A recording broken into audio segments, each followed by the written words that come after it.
Hello students, मैं Lakshmi Narayan lecturer mathematics G++ Rasulpur Palwal से आप सभी का स्वागत करता हूं अपने यूट्यूब चैनल पर। और आप सभी को पता है कि ऑनलाइन क्लासेस चल रही हैं, अभी स्टार्ट हो चुकी हैं हमारी। और क्लासेस अभी जो ऑफलाइन होनी है वो थोड़ा टाइम लगेगा, तो तब तक हम ऑनलाइन पढ़ेंगे। इसमें क्लास 12th का मैथमेटिक्स स्टार्ट करते हुए आज हम आपको पहला चैप्टर स्टार्ट कराएंगे, जिसमें हम आपको रिलेशंस एंड फंक्शंस के अंडर टाइप्स ऑफ रिलेशंस की बात करते हैं। 11th क्लास में हमने आपको रिलेशंस एंड फंक्शंस में Cartesian product, domain, range, codomain के बारे में पहले ही बता दिया है। तो आइए हम उस पर थोड़ी सी चर्चा करते हुए आज का टॉपिक आगे बढ़ाते हैं। तो हमने कार्टेशियन प्रोडक्ट के बारे में थोड़ा सा आपको पहले रिमाइंड कराना है। जैसे जो रिलेशन होती है वो किसी एक पार्टिकुलर सेट पर डिफाइन होती है। तो ए नाम का कोई सेट है 1 2 3, और उसका अगर मैं कार्टेशियन प्रोडक्ट ए क्रॉस ए निकालूं तो वो कुछ इस तरह से आएगा 1 1 1 2 1 3 2 1 2 2 2 3 3 1 3 2 3 3। अब जो रिलेशन नाम की बात मैं करता हूं ये ए क्रॉस ए है। देखिए यहां पर जो मुझे दिख रहा है ये मैंने ए क्रॉस ए निकाला है। अब मैं रिलेशन सबसे पहले बात करता हूं। जो आर नाम का रिलेशन है इसका डायरेक्ट मीनिंग भी वही है जो हम अंग्रेजी में समझते हैं। यहां पर मैथमेटिक्स में कोई इसका डिफरेंट मीनिंग नहीं है, केवल हम उस रिलेशन को डिफाइन करते हैं मैथमेटिकली, और किन्हीं दो ऑब्जेक्ट्स के बीच में या डिजिट्स के बीच में हम उसको ढूंढने की कोशिश करते हैं। तो आइए बच्चों हम बात करते हैं कि रिलेशन का यहां पर क्या मीनिंग है। यहां पर हम रिलेशन के बारे में बात करें तो जो ऑर्डर्ड पेयर हमने आपको बताया था क्लास 11th में, ऑर्डर्ड पेयर के दोनों एलिमेंट्स के बीच में अगर जो रिलेशन हमने सेट की है वो एग्जिस्ट करती है तो उन सारे ऑर्डर्ड पेयर को हम एक सेट के रूप में लिख लेते हैं। तो वो सेट हमारे उस पार्टिकुलर रिलेशन का आर नाम का सेट कहलाता है। और उसमें उन रिलेशन जो सेट मेरे सामने आएगा उसके सारे एलिमेंट्स में आर नाम की रिलेशन एग्जिस्ट करेगी। तो यहां पर अगर मैं वैसे कहना चाहूं मैथमेटिकली तो आर नाम की जो रिलेशन है, A relation R on A is a subset of A cross A. ऐसे मैं कह सकता हूं कि एक रिलेशन है आर नाम की ए नाम के सेट पर, तो वो ए क्रॉस ए की ही एक सबसेट होती है। यहां पर हम आपको टाइप्स के बारे में बात करते हुए एम्प्टी रिलेशन से स्टार्ट करते हैं। जब इस ए नाम के सेट का कोई भी एलिमेंट अपने आप से या और एलिमेंट से रिलेटेड नहीं होता है, if no element is related with other elements of A, इसका मतलब वहां आर एम्प्टी होगा, फाई होगा, तो वो रिलेशन एम्प्टी रिलेशन कहलाएगी। जहां पर आर नाम की रिलेशन के सेट में इसका मतलब यहां से कोई भी एक पार्टिकुलर एलिमेंट इसमें फॉल नहीं करता है। यूनिवर्सल रिलेशन की अगर मैं बात करूं तो अगर each and every element of A is related with every element, if each element of A is related with every element of A, इसका मतलब एक दूसरे के साथ सभी रिलेशन में है, रिलेटेड हैं। जो रिलेशन हमने सेट की है तो वहां पर A क्रॉस A में सारा ही सेट A क्रॉस A का पूरा ही R नाम के सेट में आ जाएगा। तो वहां पर यूनिवर्सल रिलेशन की डेफिनेशन होगी ये। अब हम बहुत ही इंपॉर्टेंट और खास बात जो है यहां पर इस चैप्टर में वो ये है reflexive relation, symmetric, transitive and equivalence relation, जिस पर हम बात करेंगे और इस पर हम आगे काम भी करेंगे। देखिए बच्चों, आप ये नहीं है कि आप ये चीजें अपनी बुक में से भी कॉपी कर सकते हैं। तो मैं एक्सप्लेन या लिख नहीं रहा हूं, मैं एक्सप्लेन कर रहा हूं। आपकी बुक में लिखा हुआ है, लेकिन मेन बात कॉपी करना नहीं है, उन चीजों को समझना है और क्वेश्चंस में कैसे इंप्लीमेंट करना है वो बहुत बेहद इंपॉर्टेंट बात है। तो आइए हम रिफ्लेक्सिव रिलेशन पे बात करते हैं कि रिफ्लेक्सिव रिलेशन क्या है। हमने आपके सामने एक छोटा सा ओवरव्यू रखा है कि अगर ए कोई एलिमेंट है सेट ए से और ए आर से बिलोंग करता है तो इसका मतलब फॉर ऑल ए, तो यहां पर रिलेशन रिफ्लेक्सिव कहलाएगी। अगर A1 A2 R में हैं और A2 A1 भी R में मुझे मिले तो मैं कहूंगा कि वो सिमेट्रिक होगी। और तीसरी जो ट्रांजिटिव रिलेशन है उसके बारे में मैं कहूं कि A1 A2 belongs to R and A2 A3 belongs to R, if then implies that A1 A3 also belongs to R। तो यहां पर मैं कहूंगा कि ये रिलेशन ट्रांजिटिव रहेगी। और अगर कोई रिलेशन रिफ्लेक्सिव भी हो, सिमेट्रिक भी हो, ट्रांजिटिव भी हो, तो we can conclude that equivalence है वो रिलेशन। ठीक है, तो आइए हम एग्जाम्पल फर्स्ट पे बात कर लेते हैं। यहां पे आपका एग्जाम्पल फर्स्ट जो है चैप्टर एक्सरसाइज 1.1 में, वहां पर एक बॉयज स्कूल की बात की गई है, बॉयज स्कूल स्टूडेंट्स की बात की गई है। इसका मतलब हमारे पास जो सेट ए हम कहकर चलते हैं उसमें बॉयज स्कूल के सारे स्टूडेंट्स हैं। अब उन्होंने आर और आर डैश हमारे पास दो रिलेशंस दी हुई हैं। आर में ऐसे दो स्टूडेंट्स को साथ में लिया जाएगा जहां पर A is a sister of B. तो बच्चों देखिएगा, जब बॉयज स्कूल की हम बात कर रहे हैं तो कोई भी दो स्टूडेंट ऐसे मिलेंगे नहीं मुझे जहां पर वो एक बच्चा दूसरे बच्चे की सिस्टर होगा। ब्रदर तो हो सकता है, लेकिन सिस्टर होने के लिए एक फीमेल कैंडिडेट की जरूरत है, और बॉयज स्कूल में कोई फीमेल कैंडिडेट नहीं हो सकता। इसका मतलब यहां पर ये आपको एम्प्टी मिलेगा, 5 मिलेगा, क्योंकि कोई भी स्टूडेंट दूसरे स्टूडेंट के साथ इस रिलेशन को सेटिस्फाई नहीं कर रहा है। तो ऐसी रिलेशन एम्प्टी रिलेशन आ जाएगी। ये आपको डेफिनेशन और ज्यादा क्लैरिफाई हो गई होगी। अब मैं आर डैश का एक एग्जाम, दूसरी जो रिलेशन है वहां पर उन्होंने कहा है कि A B such that difference of heights of A and B is less than 3 meter. तो यहां पर मैंने कहा कि जो ए और बी के हाइट्स का जो डिफरेंस है वो 3 मीटर से कम होगा।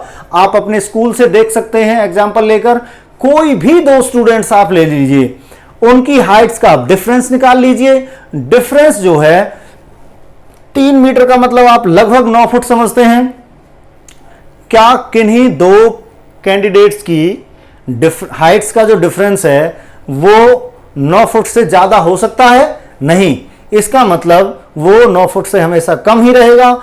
जो मेन बात है वो ये है कि यहां पर आप कोई भी एलिमेंट यहां से ले सकते हैं, कोई भी स्टूडेंट ले सकते हैं।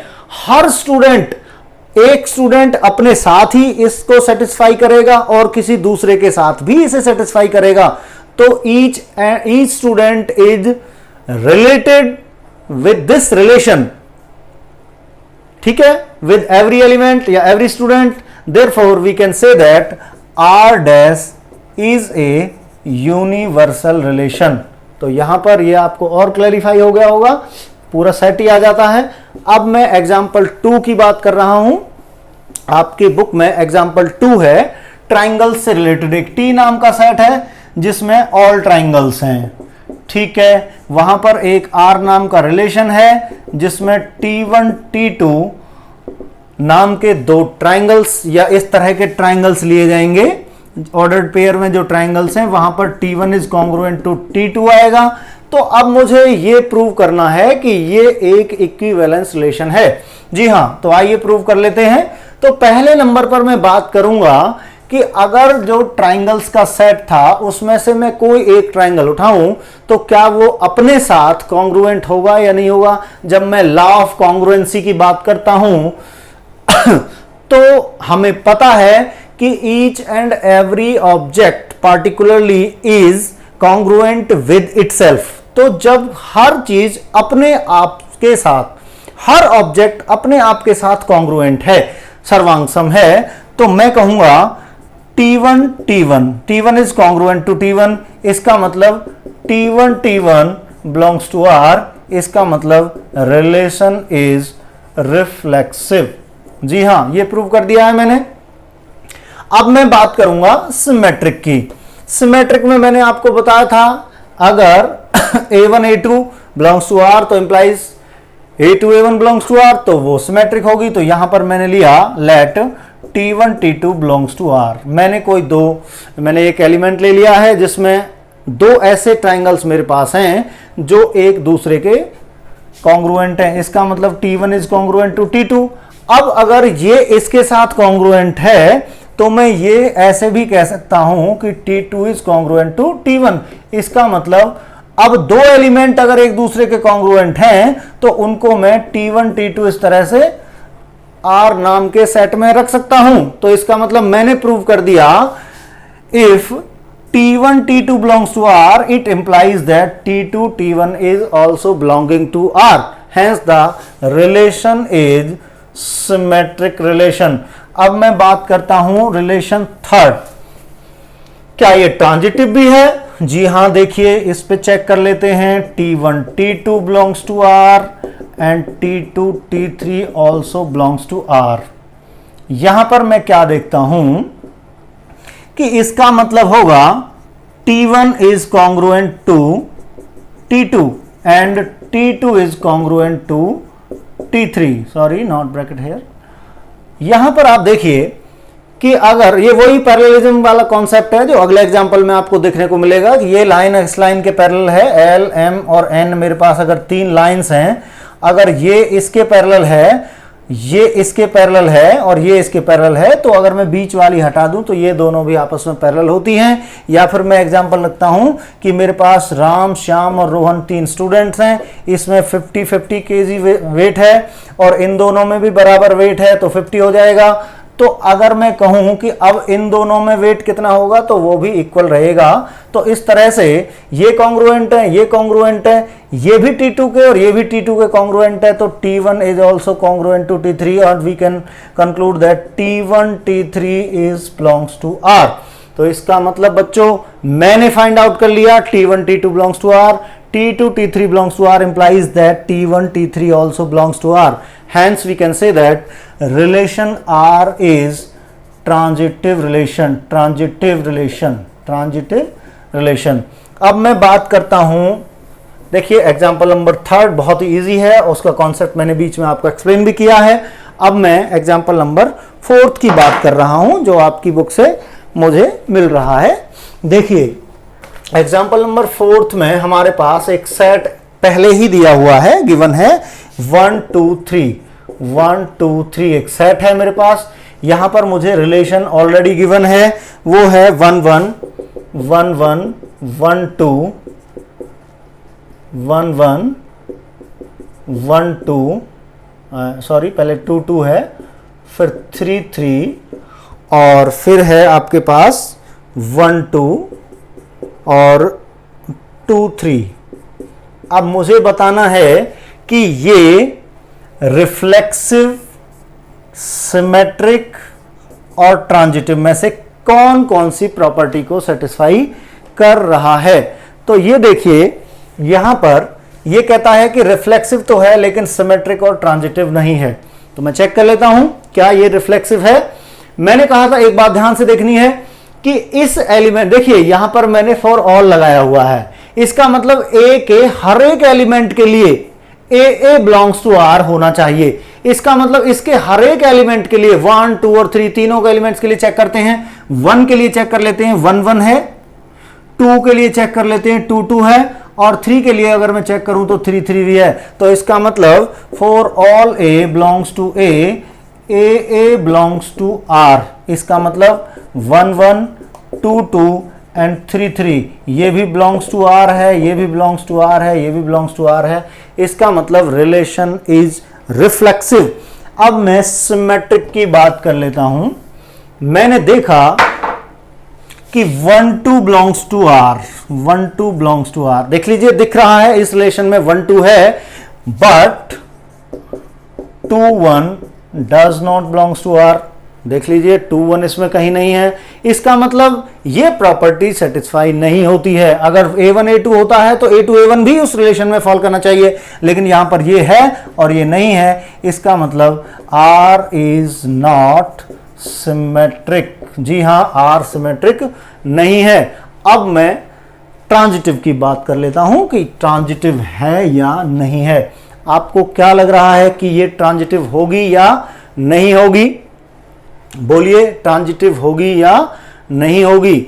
आप देख लीजिए 1 2 belongs to R and 2 3 also belongs to R. दो एलिमेंट मुझे मिल रहे हैं, लेकिन मैं अगर 2 को स्किप करूं तो 1 3 does not belongs to R. 1 3 है इसमें कहीं?